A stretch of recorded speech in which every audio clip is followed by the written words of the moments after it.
Portrait of an Atheist, Born Without Religion style. Ooh. So I've been tagged. I got my first YouTube tag. I got tagged. Yeah, I'm way too excited about that. But how exciting is this? I get to tell you about me. Not that you haven't already heard enough, but this is my portrait of an atheist. The atheist? Moi. My first topic, I'm going to be a little radical here, and I'm going to combine two topics, abortion and the death penalty. Because if there's one thing that I hate, it's a hypocrite. And I'm talking to you, pro-life, pro-death penalties. Do you see how that doesn't work? But Emily, aren't you pro-choice and anti-death penalty? Isn't that hypocritical? Well, I believe that everyone should be allowed to fix their mistakes. Therefore, abortion and rehabilitation should be openly available to all who need it, regardless of reason, regardless of crime, because everyone has the right to fix a mistake. Number 2.5, drugs. I'm gonna have to go with the druggies on this one. Legalization all the way. But Emily, you don't do any kind of drugs, and you never have. You've never even smoked a cigarette. Why do you support legalizing drugs? If you allow alcohol and you allow tobacco, then you should allow all other chemical substances that people want to put within their own body. Ideologically, I have zero problem with banning alcohol and tobacco to go along with the policy with the rest of the drugs. However, it's obvious that that doesn't work. We tried it here in America, we really did, and it was a good effort, but those kinds of things just don't stick. And we see that with any kind of chemical substance, we see that across the board. It's time to stop the hypocrisy. It's time to fess up and decide that if we're a country who wants to drink ourselves sick and smoke ourselves to death, then we should be allowed to do that with more than just tobacco and alcohol. The end. On to economics. My big problem with this whole economic crisis is that I don't think people have learned the lesson. The lesson as I see it is you can't spend money you don't have. When did we start moving away from a cash society and towards this credit-based debt lifestyle? If there's one thing my parents taught me, it's if you don't have the money, you don't spend the money. Using a credit card is stealing from yourself. It's ridiculous. But Emily, you own credit cards. You've used credit cards. How could you be so anti-credit?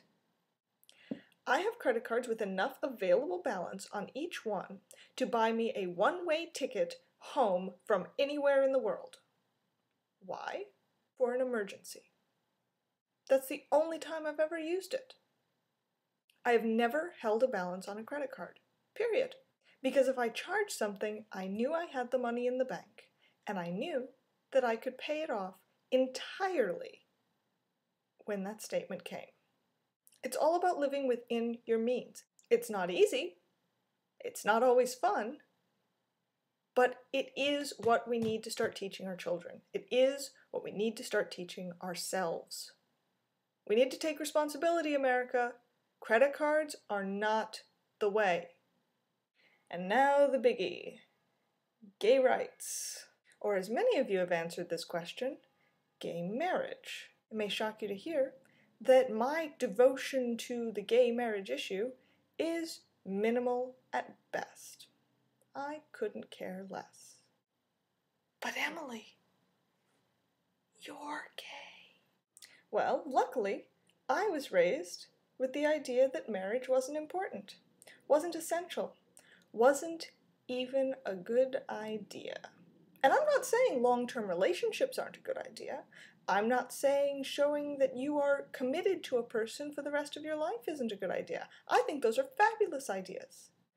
I have an issue with marriage. Now, I'm going to do an entirely different video on this because there is not nearly enough time to cover this topic in the depth that it deserves. The point I'm trying to make is that gay marriage is not the major issue in GLBT rights, which no one has mentioned. If you want to look at the real challenges out there for queer youth and queer people, you're going to have to start analyzing your own views on gender, because it's not a binary. It's been proven scientifically, both biologically and chemically. Gender is not a binary. If you need evidence of the lack of a binary, I got plenty of YouTube videos I could link you to. And I challenge any of you who have made a portrait and glossed over this issue to make a response. I'll make it a little bit easier on you by giving you 2 questions that you can answer. 1, do you believe in the gender and sexuality binary? I'm talking about male, female, I'm talking about gay, straight, or bisexual, because bisexual is so often labeled as the 50-50. And number 2, do you believe that people have the right to express their gender and sexual identity as they see fit? Gay rights was not a pass question, and a lot of you did. Not you, Keippernicus. Yours were consistently awesome. Well, I guess that the way this tag video goes, I have to tag people now. Whee! I had 5, but of course just before filming this video, I noticed that someone else had tagged him. So, The Guardian 2100, or Vogter 2100, or V for Vogter 2100, whichever one you prefer. Damn, someone else got you first. However, I do have 4 still. First one I'm going to give you is Laid 'em Way. Laid 'em Way. Tagging you. It's your turn. I want to hear what you have to say. Next user doesn't have that many videos under his belt, but I think it's still time. Eskimos, I want to hear it. The next one I'm fascinated to hear from, especially from my gender and sexuality challenge, is ZJMTV. You are awesome. You are amazing. You're my hero, and I love you. I want to hear your opinion. I think you have a lot more to say than most of the people out there. The last person I'm tagging, I honestly don't even know if she knows I exist, but I've fallen entirely in love with her videos, and I want to hear more about her. So, Loving Doubt, you're it. And of course, to all of my subscribers, even if you're not tagged, put your portrait of an atheist as a video response and consider yourself counted.